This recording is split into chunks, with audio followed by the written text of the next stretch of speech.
Hello, I'm Dr. Leonard Matheson. I've been working with REBOOT for several years on research and leader training.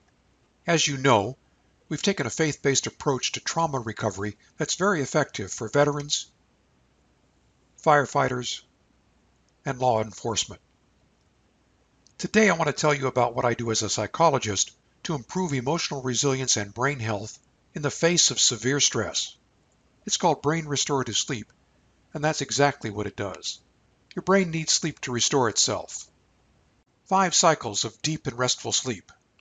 But sleep quality is more important than sleep duration. This is especially true if you're dealing with a concussion or PTSD. If you get the right amount of sleep, and it's the right type of sleep, your brain does a better job of restoring itself. Your brain can fully restore its energy reserves, which is an amazing experience.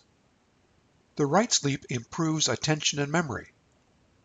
In fact, recent research shows that good sleep is helpful in postponing dementia. So, if you're interested in exploring this further, I'm offering Brain Restorative Sleep online training with an 80% discount for REBOOT and First Line participants. Click on the link in the description below to go to the training website. I appreciate what you've done to keep us safe, and I'd like to return the favor. Thanks very much.